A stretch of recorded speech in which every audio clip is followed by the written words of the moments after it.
Today's CESI Inside series. Today we are with the member of the European Parliament, José Gusmão, member of the group of the European United Left, the Nordic Green Left from Portugal. Mr. Gusmao is vice chair of the Committee on Economic and Monetary Affairs, and he's substitute of the Committee on Employment and Social Affairs, and very important too, on the subcommittee on tax matters. Mr. Gusmao, José, welcome to today's interview. Thank you. Glad to be here. Yeah. How do you experience the crisis now, both personally and professionally?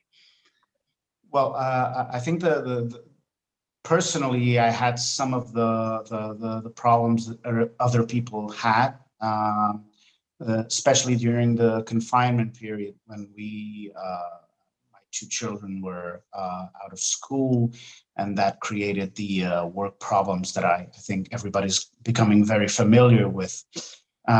Interestingly enough, the confinement period, I think, shed some light on some work-related issues, such as the right to disconnect. It was interesting because I before the confinement period, I was very interested in the right to disconnect file, and I became a shadow for the GUI NGL on the right to disconnect file, which was kind of an obscure little thing at that point. But after the confinement period, the interest in that file has grown considerably. And I think people are much more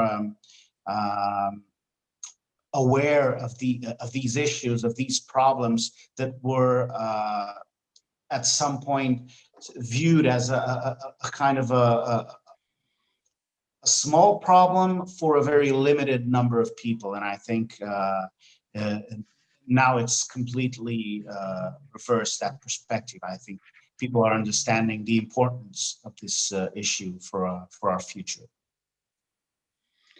José, you have been also shadow rapporteur of the report on the Recovery and Resilience Facility, and I think if I understood well, also the results of the trilogue we speak now about of 672 billion for this Recovery and Resilience Facility, out of which 312 billion in grants and 360 billion in loans, something we were always quite in favor for, also from CESI side, that the share of loans of grants should be high enough. What do you think of this package?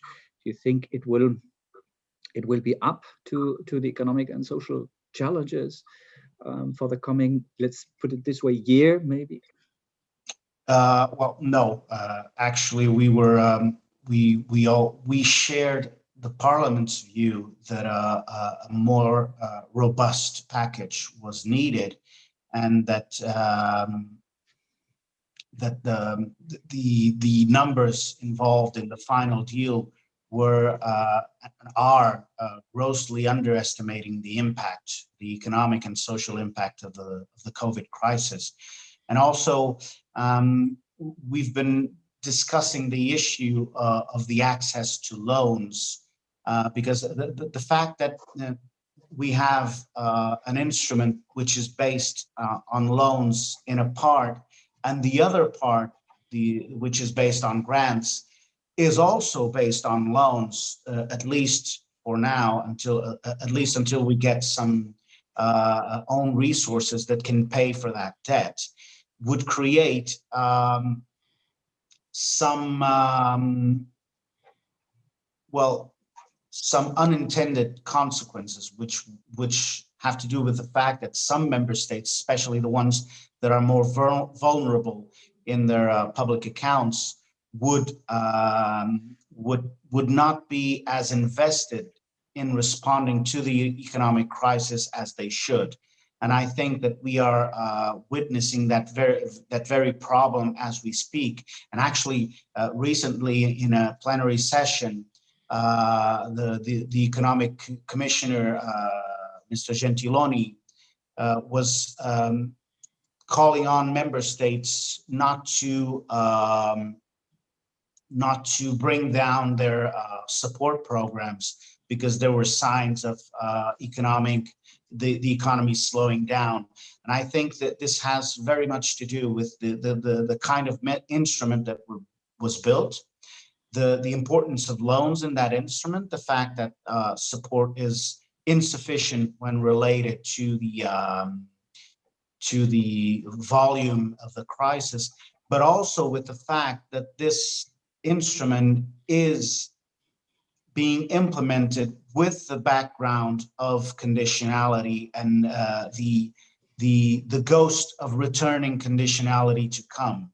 And I think that debate we had on the regulation was very eloquent in that respect. I mean, we all hoped that the European Commission and the European right wing would have learned something from the profoundly inadequate response of the European Union to the last financial crisis. But apparently,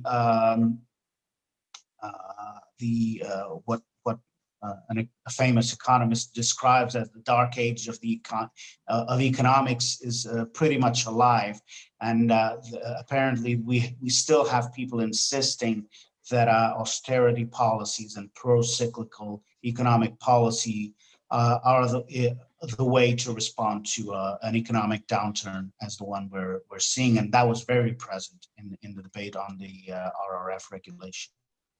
What do you say now to the current situation that, as it appears, Poland and Hungary would block the rule of law mechanism? Do you see any possibilities how to get out of this? How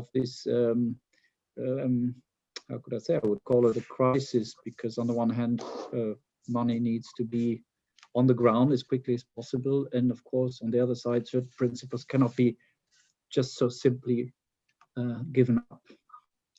Well, I mean, this was all very predictable, and to be perfectly honest, I think the any meaningful rule of law mechanism is going to be eliminated from the regulation, because Hungary and Poland are going to block the recovery fund if it stays there. And you have several other member states. I can tell you, for instance, the Prime Minister of Portugal has already stated very clearly that he believed that the recovery fund should not be used to implement the rule of law. So especially the member states that are more in need of the funding from the recovery fund will drop the rule of law issue very quickly. What I think is very regrettable is that we may end up with a RRF regulation that is not conditional on rule of law, is not conditional on climate change policies, because the no significant harm clause that ended up on the regulation instead of the exclusion clause that we supported, the Greens supported, the Socialists supported, but ended up falling in the final compromises and substituted by this very generic and very vague principle of to do no significant harm, which will be regulated by the Commission. So we have a scenario, a very realistic scenario, in which the environmental conditionality will fall, rule of law conditionality will fall, and the only conditionality that will remain is the one that is connected with the Commission's agenda for reforms in areas which belong to national competences. And I think there is a very dangerous precedent which is open in this regulation, which is the possibility of having financial sanctions for countries for not following the European Commission's agenda. And I am very concerned about this issue, because the Commission's agenda on labor market and public services has been over the years a dreadful one. And the fact that right now the Commission has in a way backtracked on its traditional agenda on labor rights, which enabled us to have a very good report on employment policies in the European Union. And I mean, this was a very specific political moment, but I think that the European Commission will go back to its traditional agenda on labor rights. And the fact that we now have a punitive system attached to the recovery fund for countries that do not follow Commission's recommendations is something that I think we should be very concerned about. And I've tried to talk with my socialist and green colleagues not to compromise on this issue, but unfortunately, the end result was the creation of a precedent, which was a long-standing objective of the European right wing. So we will have financial penalties for countries that don't have a positive evaluation by the Commission on more than two of five criteria, which are extremely vague. I mean, we're talking about things like whether the package will have an impact, a long-lasting impact, or whether it has an exhaustive investment and reform program. I mean, these are things that the Commission can evaluate in a completely discretionary way. And I think this is a very dangerous precedent in terms of what is already a very deregulated labor market in the European Union. Altogether, quite a critical view on the recovery and resilience facility as it currently stands. Jose, you were mentioning also, you were rapporteur, if I remember well, on the employment guidelines for 2020. And if I'm not mistaken, the joint employment report should be published in a very few days or even today. What when you look now at next year, what do you think in terms of employment policy should be the guiding principles? I think, for instance, that report was a very pleasant surprise in terms of the debate between political groups on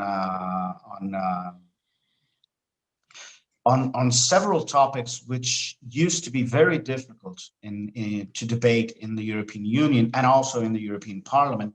So we had an extremely broad agreement in issues such as collective bargaining, fighting precarious work, on the right to disconnect, on wage dynamics, on several issues related to equality, gender equality. I mean, it was because I had been involved in previous debates on labor law within the European Union. I think that it showed a very significant development in the positions that were even in right-wing groups. Now, of course, there is also always in the European Parliament, you also always have to take into account the specific focus of the committees. We're discussing a report that was negotiated in the Employment and Social Affairs Committee. It would be very difficult to get a report like that through on the ECON committee, and I belong to both, so I know that the terms in which the debate happens in one committee or the other is radically different. But I did feel that there was a significant shift towards a number of concerns that have been growing even in the most unsuspected places. For instance, the collective bargaining issue, which is right now an absolutely strategic problem for the European Union, has to do with some of the main macroeconomic problems that we have. And this was recognized by an institution such as the ECB, which actually stated, this was still Mario Draghi, that the decline in the numbers of and level of collective bargaining in several EU members was making it difficult to get price dynamics, to get inflation, because this is a problem that the ECB has been facing for several years now, many of those years in a clear breach of its mandate in terms of inflation. And we all know how it is, how dangerous the deflation perspective can be for the overall economy. And the ECB was recognizing that the decline in collective bargaining had a very negative impact on wage dynamics, and because of that, on price dynamics. So I think, it's very important to take it to take on board the lessons of this crisis. And I think one of the most significant lessons is that precariousness on labor relationships has gone much too far, and it's hampering our capacity to deal with this economic crisis. The whole liberal package that was sold on to citizens, that labor market flexibility would help us deal with the economic crisis, is just crumbling before our eyes. And I think we have to take this opportunity to completely overturn the paradigm when it comes to labor relationships. And I think that's the priority. I think this is an agenda that the workers' movement and the political left has been having for a long time, to get back to a well-regulated market, collective bargaining, enforcement of work schedules, which is a very important topic right now. And I think that agenda is a very stable one, but one that we have new and extremely strong arguments to pursue right now.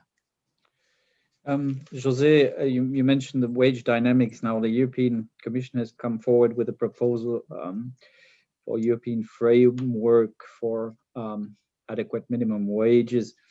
We have been welcoming it in certain parts. We have been deploring a little bit that it was, how could I say, that the thresholds and the targets set were not really definable or enforceable as such. But altogether, we welcome the initiative as a step into the clear step into the right direction. Although we're a little bit afraid, I have to say, that this might be some kind of placebo debate. Also, we will jump on this proposal, and meanwhile, the real developments take place somewhere else. What do you think of that proposal? What is it? I mean, as I said, it's probably not strong enough, not good enough. But you, from the political left, where would you see the positive sides, and where would you criticize the proposal? Yes, I think a very important thing, which is unfortunately controversial within the left, and I think that we should be engaged in this debate and in this proposal, and not to just dismiss it as Commission propaganda. So I think we should be engaged, and that means making proposals and trying to work on this report very seriously, and trying to build bridges with other political groups.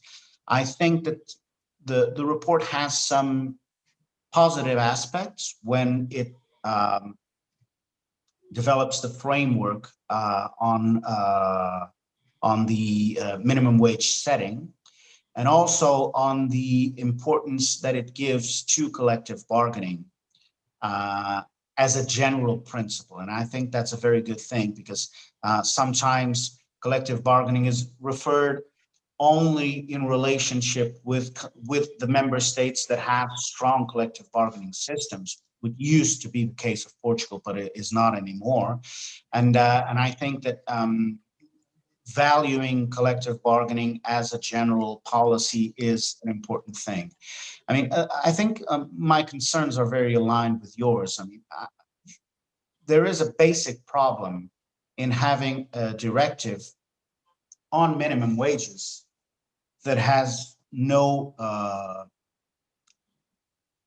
force of law. we can even argue if it makes sense to have a directive on minimum wages in which nothing is really mandatory, not even the existence of a minimum wage. And if we put forward some piece of legislation such as this, I mean, it's going to be very vulnerable to the obvious criticism that the European Commission is just doing social washing. Because, I mean, if we're going to have a directive on minimum wage, we need to have at least the obligation for member states to recognize the need for a minimum wage as a means to fight against in-work poverty and also to pursue other social and economic objectives. And I think that there is, I mean, we can argue on the technical difficulties of defining thresholds that make a difference. I mean, for instance, the thresholds that were initially defined and put forward as I mean, basic proposals wouldn't have an impact in Portugal because median wages in Portugal are very low right now. So we're already, and we had a systematic policy of raising the minimum wage during the years of a left-wing alliance with the socialists in power that led to a 20% increase on the minimum wage. So right now we would be above that threshold, although our minimum wage is very low. But I mean, we could of course debate all the technical difficulties in defining specific thresholds, clear thresholds for such a diverse landscape of labor markets, such as the one we have on the European Union. But we do need to have something that is enforceable in this directive. Otherwise, it can become just a simple statement of intentions, certainly well-meant intentions, but nothing more than that. And I think there's also in the report some good criteria and then some other criteria that I think, such as the impact on job creation or competitiveness, which I think are very misguided and that are based on theories about the minimum wage that have been clearly refuted by all the empirical evidence on minimum wage systems that said that have established in a very consistent way that raising the minimum wage in a sustainable way doesn't have meaningful impacts on job creation. This is very well established. There's a manifesto by 600 American economists drawing on all that empirical evidence, and I think it would be better to put those kinds of prejudices aside to get a good report on this. But I would say, I mean, absolutely, the main issue of this directive, it's enforceability, because if it's not enforceable, if it's not going to be European law in a meaningful way, I mean, we can be sure that this debate is going to be taking place elsewhere, as you rightly said. José, you come from a beautiful country, Portugal, which will take over the presidency as of January. What are your expectations in these difficult moments from the Portuguese presidency?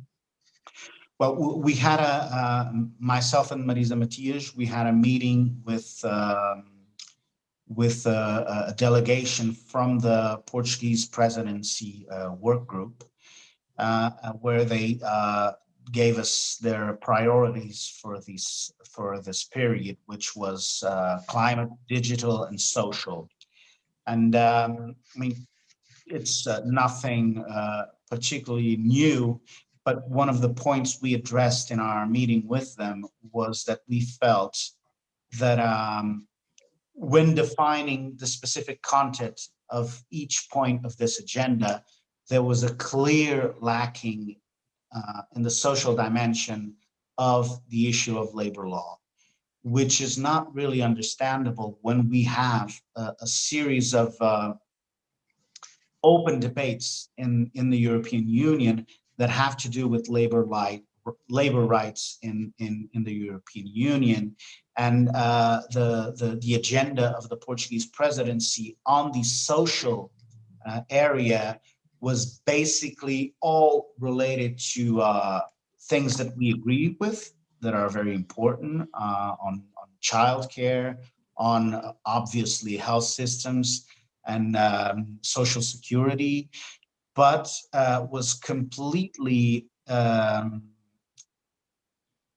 well, I think I can say it was completely void of anything related to labor rights. And this is something that is, well, it's disturbing, not only because labor rights are pretty much on the European agenda right now, and it would be very important for the Portuguese presidency, given that the Portuguese labor market suffered a tremendous deregulation, well, a long-standing process of deregulation, and then a very acute process of deregulation during the Troika years.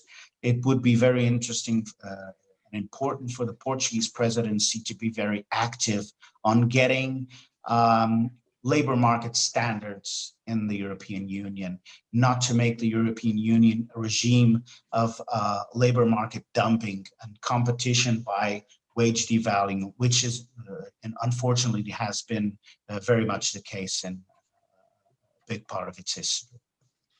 Yeah, from CESI also, we have been pushing from our side also for, I mean, this is on our agenda, so to try to make a binding law also from out of this council regulation on social protection, and that the Commission also comes forward. But I think that's in the pipeline proposal on fair platform work. And that we also, you were mentioning that earlier, the right to disconnect or the right to be disconnected, depending on the perspective, that smart work is being, let's say, controlled, put it that way. And of course, also to close some legislative gap. That's how we feel it related to some directives on atypical work, that we think there's quite some momentum, some possibilities, some need to act there. José, we're coming to the end. A final message to us, to the trade union movements in general, maybe to the CESI community in particular from your side? Well, I think one aspect that is very important is that I mean, in several files that are coming from the area of social rights and labor law that I've been working on in the Parliament, the involvement of trade unions is always mentioned. It's always a big statement of intentions, and I think this has to become more of a fact. I mean, if we have deregulated markets, this harms not only the working relationships, but also the quality of democracy, because this will mean weaker trade unions, and this will mean limited citizenship for workers. So I think we really need to address this issue of trade union involvement in European policy and in European law as an issue, and it has to do with the structural conditions of the labor market. And I think that the involvement in trade unions has to go beyond the specific realm of labor market proposals. And I think, for instance, the RRF and much of the instruments that are being created now have to take into account trade unions' input on the impact of these recovery plans. And I really think that an economic recovery strategy for the European Union has to take a very important element of labor market reconfigurations and has to involve the reversal of a very long cycle of labor market deregulation. And I think that trade unions will be fundamental for that debate. And thank you. Gusmao, José, thank you very much. A lot of success and for the future work. And I hope we will meet soon in person. Yes, I hope so. Good work for you too. Thank you. Goodbye, José. Goodbye. Thanks.